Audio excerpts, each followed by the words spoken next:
let's review. So far we have done petit-four glacé, and under that category are the little cakes that were glazed in melted fondant, melted chocolate, melted ganache. Under that we could also have a dipped strawberry, little individual eclairs. They all fall under petit-four sec. So does a little fresh fruit tart, as long as it has the apricot glaze on it. Glaze, glacé, so that's why it would fall under that category. We've done some petit-four sec. Petit-four sec would be the tea cakes that we've done, the financiers, the macarons, little coconut rochers could go under that category also. Now we're going to do the third category, which is fresh petit-four. Fresh petit-four, they are going to have some type of a ganache filling where the filling is exposed. It could be pastry cream, it could be lemon curd. So if I were to do a mini cream puff swan, the filling is exposed, so it's not a glacé, it's not a sec, it falls into the fresh category. So we're going to concentrate first on doing the little tartlet shells. They're the most popular. So guys, these are the shells that we're going to do. They range from about an inch to maybe an inch and a half in size. Look how tiny these are. Guess how much these would sell for? Photographer, any guess? $20. A piece? Yeah. Maybe for a dozen. So they're about $1.95 a piece, and look how tiny these are. So the base of these, you would never do a graham cracker crust with these, or a chocolate wafer, because it would go on too thick, and then we don't have room for any of the filling. So your crust for these guys are usually a pot sucre meaning sugar, or a pot brisé. Pot brisé is what you did in baking one, which was just the short dough that we used for the fresh fruit tarts. Now, if you remember when we did fruit tarts in Baking Fundamentals 1, we rolled that dough out to a 1/4 inch in thickness because we wanted a lot of flavor, we wanted the crunch. These are so small though, we need to go down to 1/8 of an inch in thickness. Now at school, we'll be using the sheeter, but sometimes you'll be making these at a hotel or restaurant that doesn't have the luxury of a sheeter, or you could be making them at home. So I'm gonna roll it by hand. So first and foremost, we need to just prep our molds. This is gonna be different than what we did in Baking 1 also, where we rolled out each tin and pressed the dough in separately. At the hotel, we would do a Sunday brunch, and then I would have to do about 1,000 of these every Saturday to get ready for Sunday brunch. You could imagine how much time it would take if I had to hand roll each one of these forms. So I'm going to show you, we're going to roll the dough out on a big sheet, we're going to lay it over and then tap it into each one of these little tiny tart molds. Now these have all been seasoned. You're going to think, Lance, if you zoom right back in here, guys, these molds are not dirty. These are just wiped out because these are actually aluminum, so we don't want to get these into the dishwasher because they would actually start to rust on them. So what we do, we just kind of wipe them out, and then we get a little bit of buildup from the pan spray. So when you see this, this is actually going to keep the tart dough from not sticking. So don't ever put these in water. Now these are non-stick, so these could go in a dish machine. So when we're done with these, we'll just gently wipe them out. So the first thing we have is we have our tart dough. So I'm just going to grab mine out of the fridge. My kids laugh at me because sometimes I'll say the cooler at home, and they're just like, what? Where are you, Mom? You are not on Spartan Drive. So it's a refrigerator at home, cooler at school. So I'm going to take this. I'm just going to pull out a tiny bit. Look at my nice wrap job. I'm just going to knead this for a little bit. Remember, we need the dough to be about 60 to 65 degrees. Any warmer, and it's going to end up sticking to the bench. Any cooler, and it's going to start cracking when I roll it. Now, I'm going to use a combination dusting flour. This is 50% powdered sugar and then 50% flour. The flour keeps the dough from sticking. The powdered sugar just acts as a nice sealant without developing too much gluten.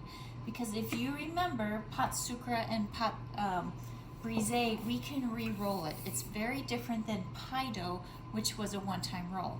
But because this was mixed by the creaming method, we can take our scraps, rework them, and then just continue to use the dough. So we have very little food waste with this type of dough. Whereas with pie dough, really, we know it's a one-time roll. and that's about it. So again, I'm going to look for this to be about 1/8 of an inch in thickness. Remember your procedure. We talked about this in baking 1.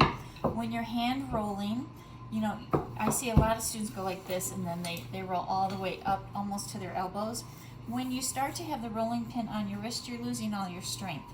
So it's best to start in the center, go up, come to the center, go back. Rotate the dough, center, up, center, back. Okay, so this, guys, you see how thin that is? That's gonna roll and create a beautiful little crunch and still give me plenty of room for my filling. So I'm just gonna pick this up. At this point, I don't have to worry about my dusting mixture. It is a lot of powdered sugar, so it's not gonna be dry. I'm just gonna pick this up, roll it right over my shells. I'll just remove some of these. And I'm gonna take an excess piece of dough. Guys, what you're gonna do, just take this and form it into a little ball, dust it, and then in your powdered sugar mixture, and you can see I'm just tapping this into each one of the center cavities. This starts to go very quickly. At school with the sheeter, we could do about 100 of these at once. So I get this all in. I'm going to take my rolling pin, go right across the surface, and then all I have to do is pull these out. And with my thumb, I'm just going to press this into the molds to make sure that it's all the way down into the crevice. Because the worst thing we can do is take all the time to do this and then have the dough shrink. We found that in baking 1, you learn the term baking blind.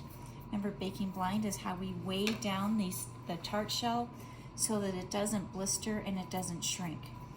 In baking 1, when we baked blind, ooh, that guy slipped away from me.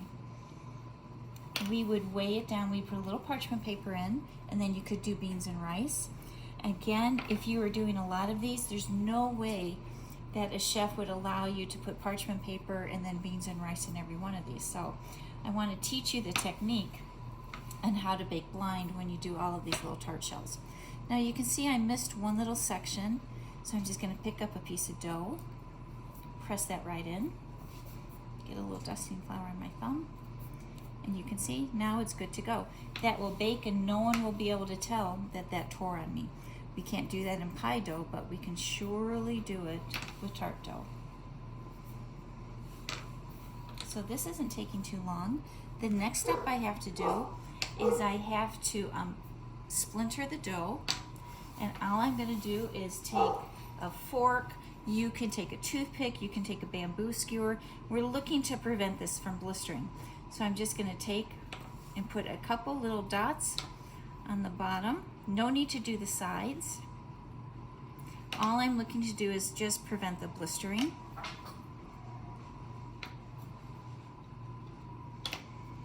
And then to bake these blind, I'm actually going to put these in the freezer.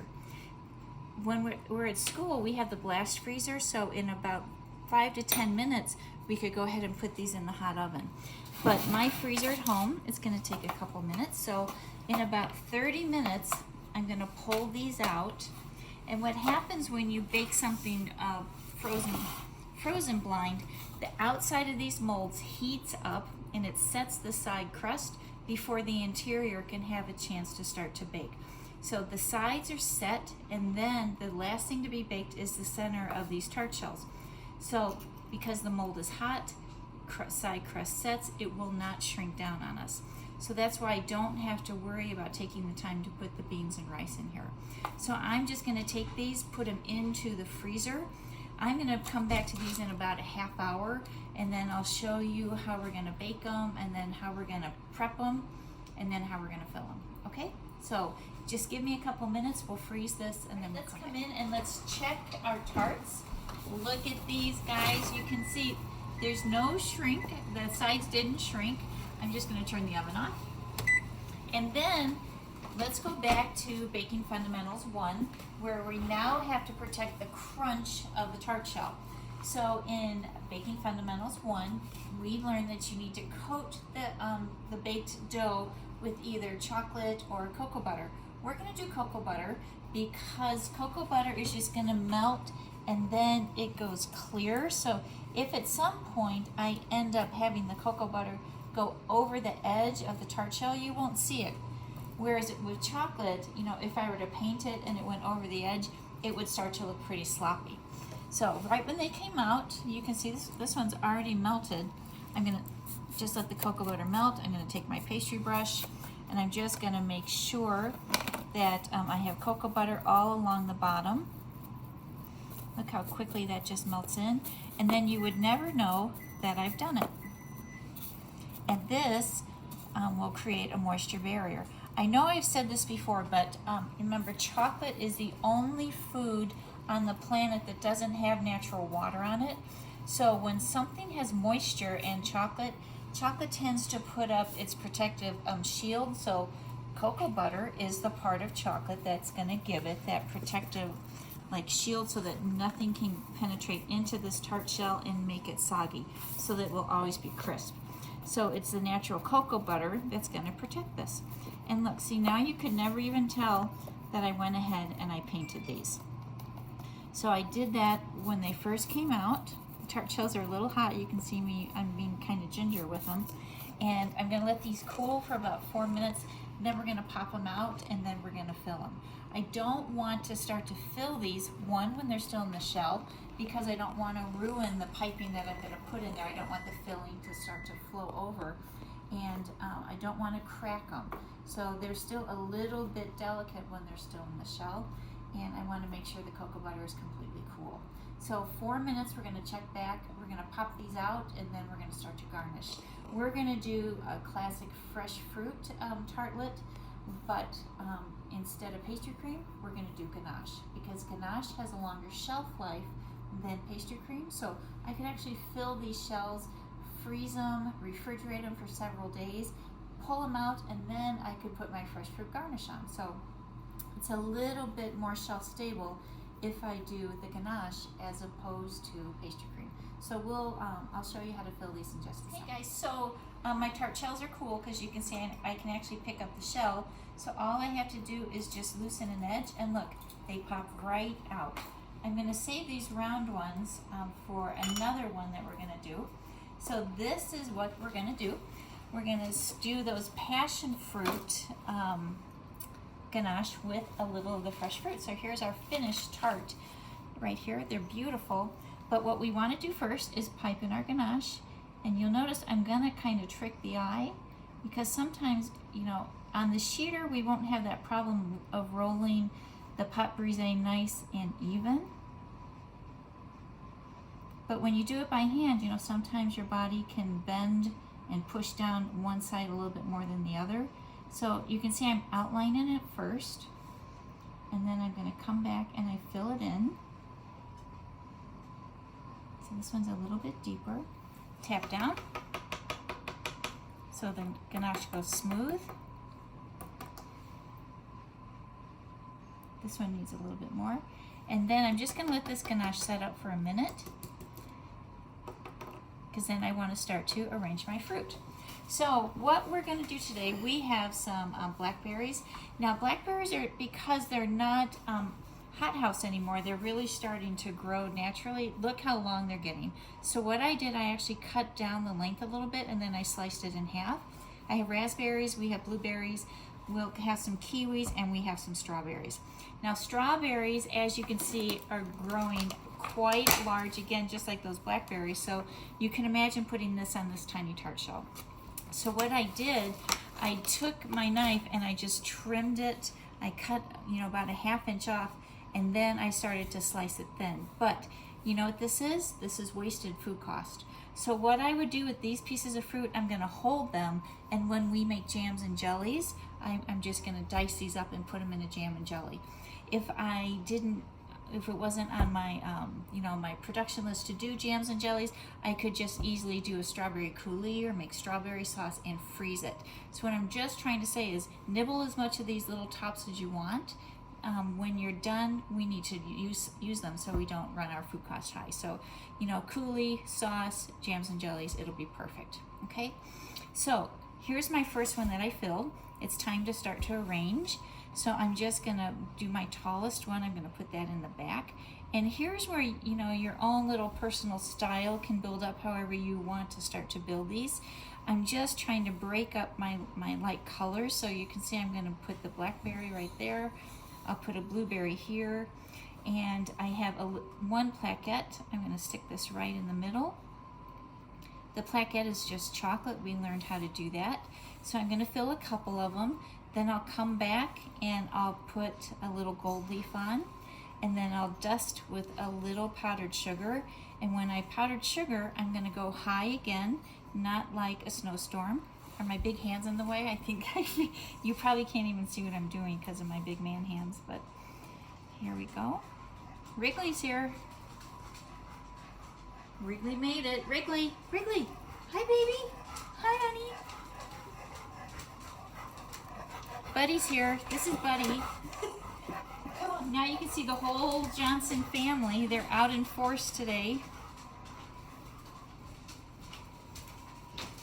You know why? Because the dogs are lining up to try to get any fruit scraps that are on the floor. They're my own personal little Roombas. So this will be my last one that I'm going to do. Again, so just some cut fruit. And you'll notice I'm trying not to have anything really overhang. My strawberries, I try to build them up. And then I'm going to put on my plaquette. Okay, so those look good. Look how pretty these would be if they're on. I just stepped on Wrigley. Can you believe that? Pretty, right? Except for this guy. Let's move him out of the frame. Okay. So I'm going to put on my gold leaf. Now gold leaf is real gold. Again, it's 23 karat gold. It's just been pressed down thin enough that the body can digest it. Remember, when you do it, you don't want to actually touch it to your skin because it will just adhere to you. There is silver leaf also. So silver leaf would be very pretty on here, but gold, you know, people just associate gold with something nicer. I'm going to put one more piece on here. Oh, that's a big one. That'll be yours, Lance. Okay. So here we have these, and now just for a final garnish, because remember we want to keep these in the fresh petit four category and not in the petit four sec or petit four glacé. I'm just going to dust these a little powdered sugar. So pretty, pretty, pretty. Now again, since I did ganache base, these will hold for about 2 to 3 days under refrigeration. So let's review what we did. We took our pot sucre, I rolled it to 1/8 of an inch in thickness. I lined up my tart shells. I only left about a 1/4 inch between each one. I draped the dough over it. I took a spare piece of dough, and remember I tapped in each one of the molds. I took my rolling pin and I rolled off the excess, so all I had was a little bit left in between the shells. I picked up each shell, I tapped down, and then make sure with my thumb I went in and I pressed all the dough. You'll then take a fork, a toothpick, a bamboo skewer, whatever you have. I used a dipping fork. I blistered the bottom, just 2 to 3 little pricks with it, and then we bake blind. When we bake blind, remember we just put them in the freezer. At school, they'll only have to be in the blast freezer for about 5 to 10 minutes. At home, or if you're on a job site that doesn't have a blast freezer, it might take a half hour. The nice thing is, if you're doing full production, you could have hundreds and hundreds of these in the freezer, and then you just kind of pull them when you need them, bake them off, and you're ready to go. Once they're frozen, 375, take them right from the freezer into the hot oven. They bake in about 6 to 7 minutes, because remember that dough is only 1/8 of an inch in thickness. When they came out, I put a little bit of cocoa butter on them. I didn't even melt the cocoa butter. I just took my knife and I just shaved off a little bit, sprinkled it in each one, took my pastry brush and I painted the bottom of it. I let it cool, and then they popped right out of the tin.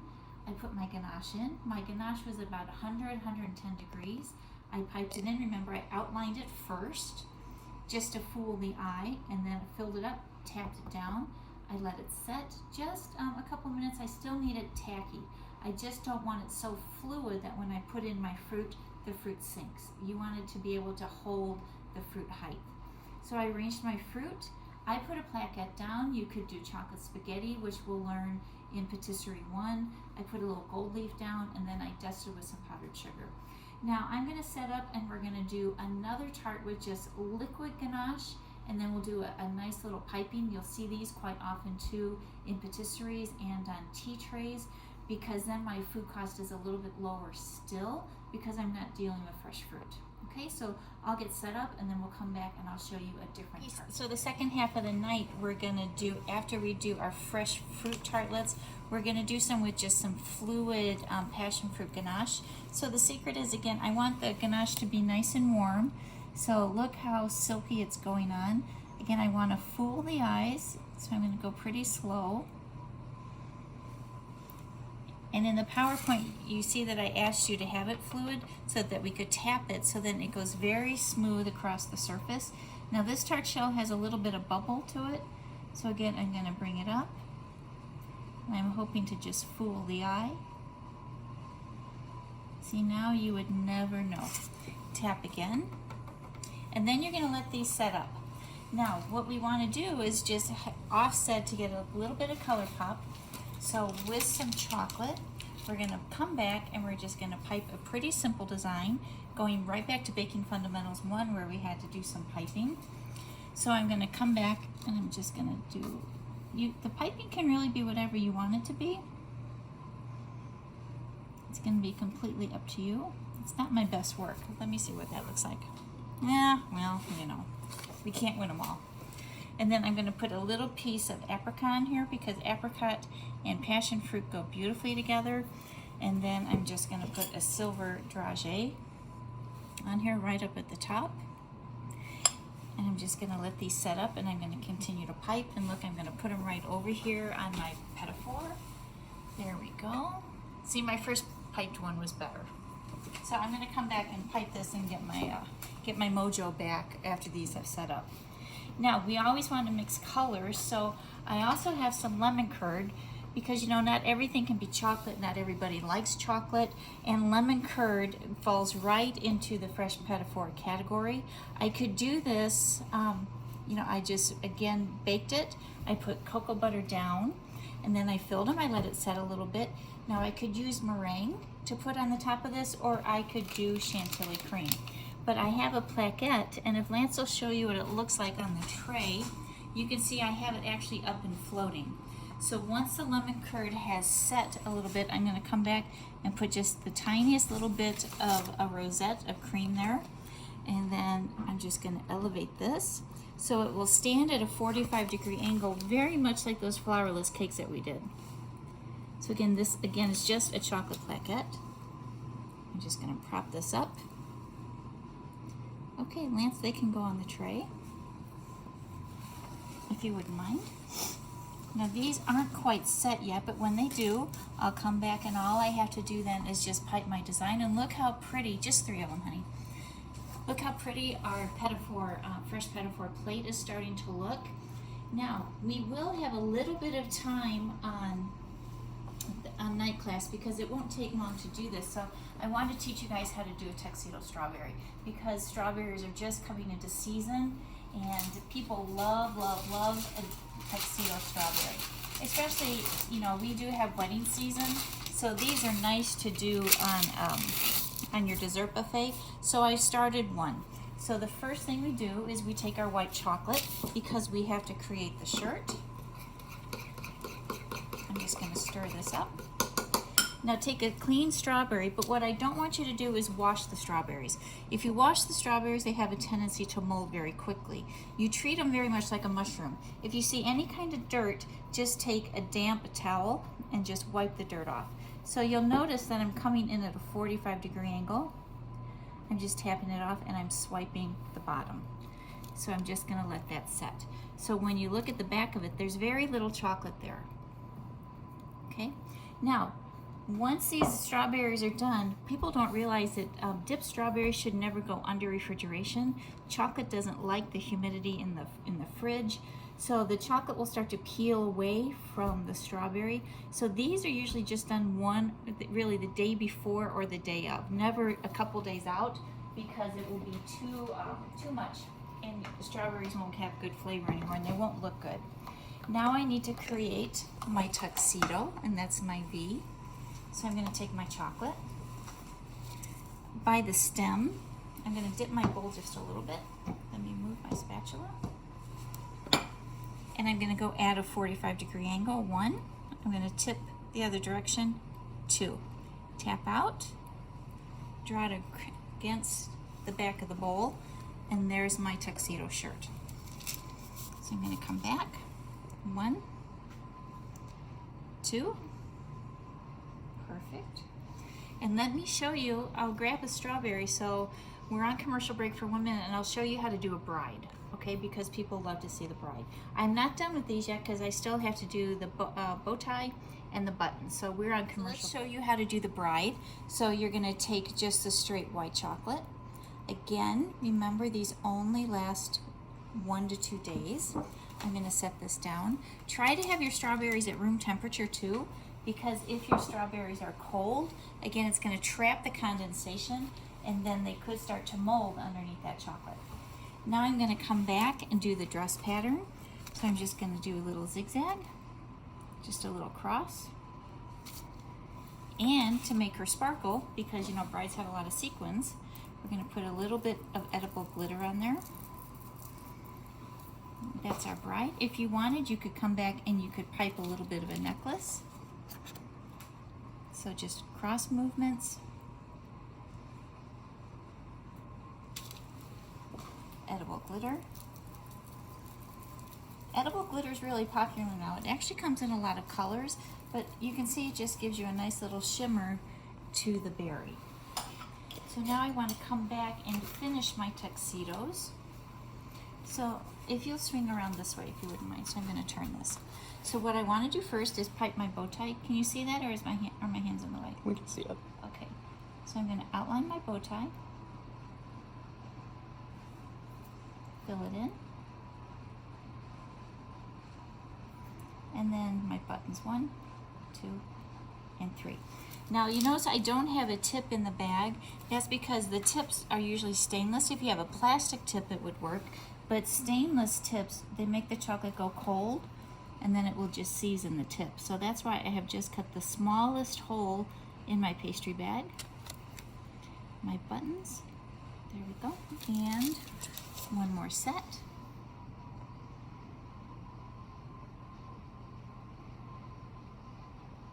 You can see these also in the wintertime, but remember then strawberries are not really full of flavor, and 1 strawberry would cost you almost $3 if you were to do this in the winter. So here's our tuxedo strawberries. There we go. I'll have Lance put them on the tray, and I'm going to come back and finish piping my chocolate ones with the apricot, the passion fruit ones. Hopefully I'll do a better job piping.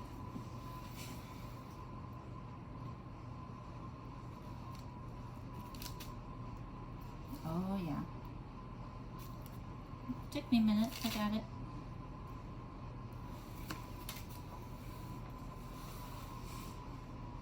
So I'm going to come back, and again I'm going to put my silver dragée. Thank you very much.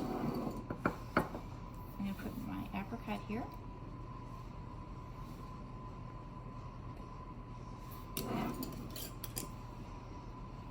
My dragée.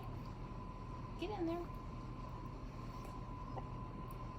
And then Lance, you can put these 2 on and replace my bag piping one if you wouldn't mind.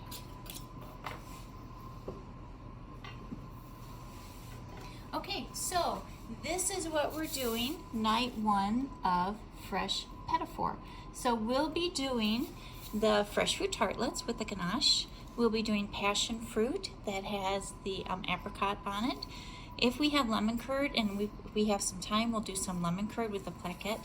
And we do have some strawberries in house that we want to use up, so we'll end up doing some tuxedo strawberries. Okay, so our goal again is really what we want to learn is how to do the tart shells. So I know it's the 3rd time I've said it, but let's repeat. So again, pot brisée or pot sucre, 1/8 of an inch, get it into the tart tins, dock them, freeze them, and then you'll bake them blind. Oven's at 375. It takes no more than about 8 minutes. You can see I have a light brown color. Look at my bottom. So it will have a nice crunch to it.